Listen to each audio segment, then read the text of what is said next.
Do you ever feel caught between cultures? Like your playlist, your bookshelf, and your beliefs are a global mashup? I get it. In this personal monologue, I'm digging into that in between feeling. Is it westernization? Is it something to feel guilty about? Or is this just what it means to build a modern identity in a connected world? This isn't about blame.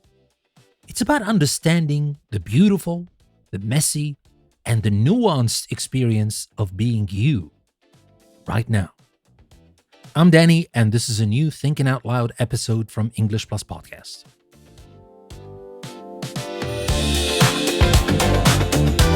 Do you ever just pause and look at your life? You look at your bookshelf, your music library, the movies you love, the ideas that rattle around in your head. And you get this weird, quiet jolt. This sudden feeling of, who is this person?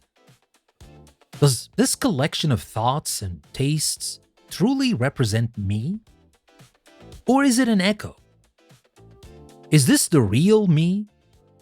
Or am I just a westernized version of who I was supposed to be? It's a heavy question, one that can sit on your chest in the middle of the night.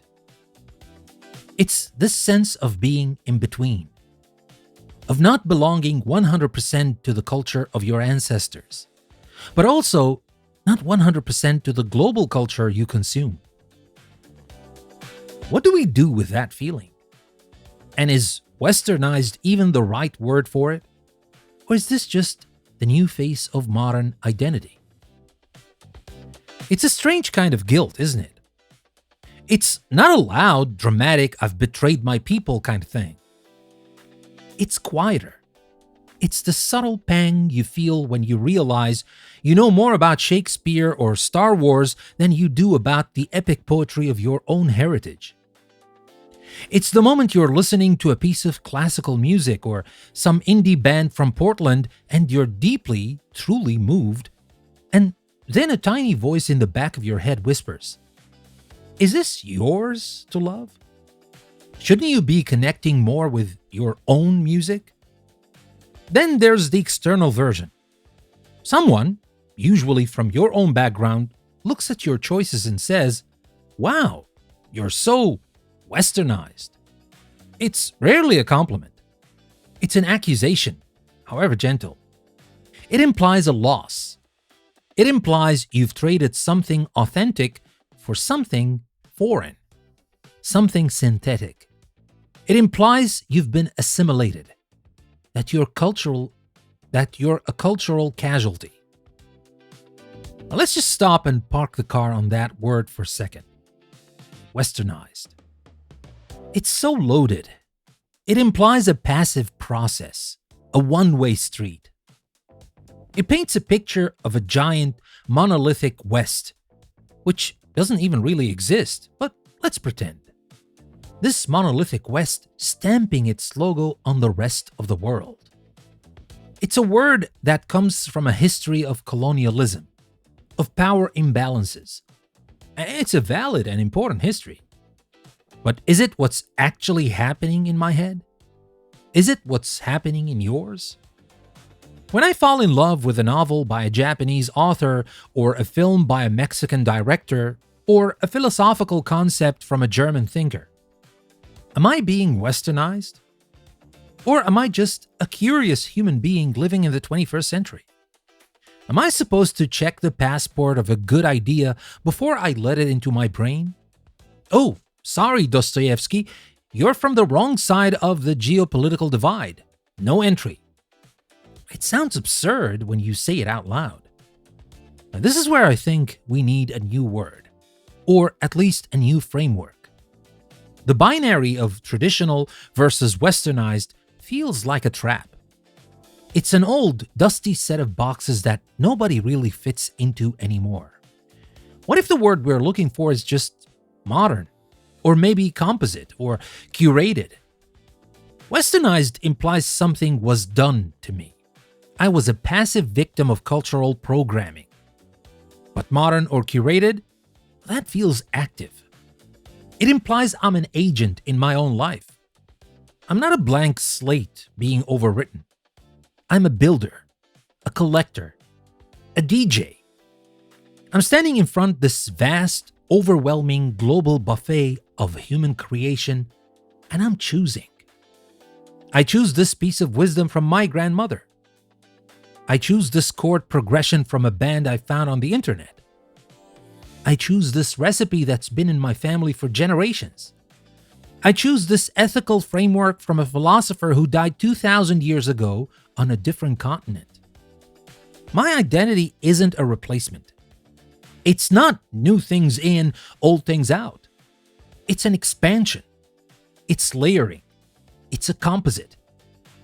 The me of today doesn't erase the me of my heritage. It just adds new rooms to the house. Sometimes those rooms have weird, clashing furniture. It's a messy, chaotic, beautiful renovation project that never, ever ends. The anxiety, I think, comes from this illusion of purity. We have this romantic, almost political idea that an authentic self is a pure self. That to be truly Lebanese or Nigerian or Korean or whatever, you must be a perfect, static snapshot of that culture. You must only consume, create, and reflect the art and ideas from that one specific box. But when has that ever been true? Human beings have never been pure. We are, by our very nature, integrators. We're magpies. We see shiny things, a new spice, a new god, a new way to build an arch, a new melody, and we take it. We blend it. The Silk Road wasn't just about silk. It was about a 4,000-mile-long multicultural blender. The golden age of any culture almost always happens right after it gets a massive infusion of new, foreign ideas. What's new isn't the process, it's the speed. The internet is the Silk Road on steroids, firing at the speed of light directly into your pockets. We're not just trading with the next village over. We are in a constant, real-time cultural conversation with the entire planet. And frankly, telling a curious person not to participate in that is like telling someone with lungs not to breathe the air. So, am I a westernized version of myself? Maybe. By some definitions, sure. I speak English. I've observed ideas and art that originated in Europe and North America. It's undeniable. But here's the more important question. So what? Is this a problem to be solved or a reality to be navigated? Is it a betrayal or is it an evolution? This is where the no blame part is so crucial. It's so easy to fall into the trap of blaming, well, everything. Blame globalization, blame history, blame the algorithm for feeding me the music, blame myself for not being strong enough to resist. But blame is a dead end. Blame is just a sophisticated form of complaint. It doesn't get us anywhere. It just makes us feel helpless and resentful. What if we replace blame with understanding and replace guilt with intention? Instead of, oh no, I love this Western thing, I'm a traitor, what if we ask, why do I love this? What human truth is it speaking to in me? When I read a Western book about an individual struggling against the system, I'm not connecting with the West. I'm connecting with the human theme of autonomy. When I listen to a traditional piece of music from my own culture about communal loss, I'm not just connecting with my heritage. I'm connecting with the human theme of belonging. The West doesn't have a monopoly on individualism. The East doesn't have a monopoly on community. North doesn't own logic, and South doesn't own passion. These are all just different flavors of the human experience. And we have access to all of them. How great is that? To deny ourselves access to a piece of art or an idea because of its origin is In a way, to fall for the same trap of us versus them that causes so much conflict in the first place. It's building a different kind of wall. The most interesting art, the most profound philosophy, the most delicious food, it almost always comes from the in-between. It comes from the hybrid. Jazz is the child of African rhythms and European harmony. Japanese anime is the child of traditional Japanese art and Walt Disney. The language I'm speaking right now is a glorious mess of Latin, Germanic, and French roots. My friends, purity is boring. Purity is a myth. Purity is sterile. The in-between space, the one that feels so confusing and unsettling, isn't a no man's land. It's the Fertile Crescent. It's where everything new and interesting is born. So, this is the pep talk part, I guess. If you're feeling this anxiety, this in-between guilt, you're not broken. You're not a cultural traitor. You're not less than. You are, in fact, at the very forefront of what it means to be a person in this century. The confusion you feel isn't a sign of failure. It's a sign that you are engaged. You are thinking. You are grappling with the biggest questions of all. Who am I, and what do I value? Building a self is the hardest work we will ever do. And in 2025, that work means being a conscious curator. It means looking at the endless buffet and not just piling your plate mindlessly, but choosing with intention.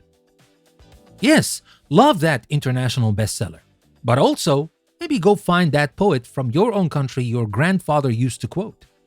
Put them on the same shelf. Let them talk to each other.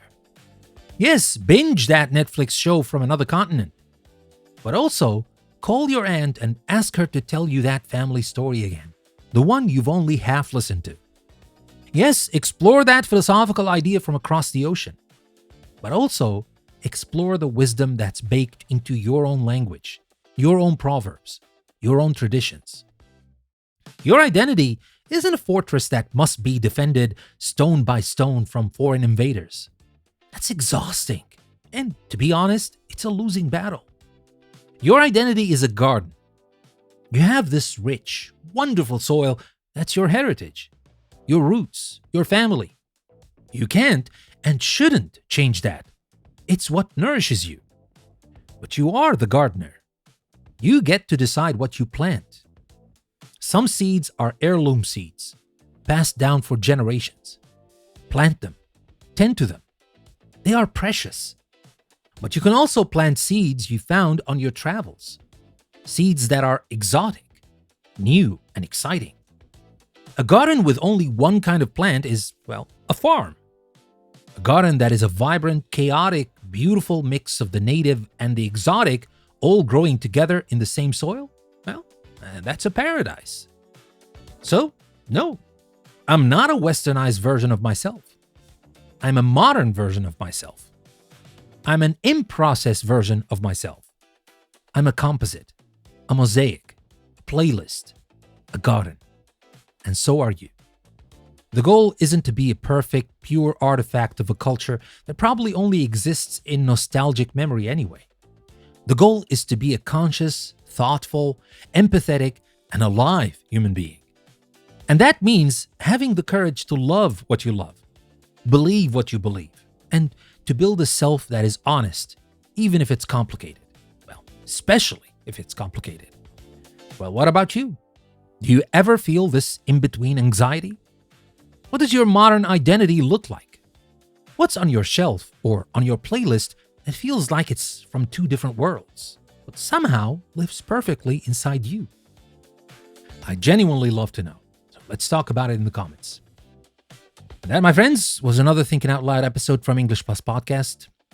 Remember that there's a world of knowledge and English to explore on our website, englishpluspodcast.com. So don't miss out and go to our website and see for yourself. And explore the variety of topics we talk about and dive deeper into our theme for this month, Living in the Shadow of Colonialism.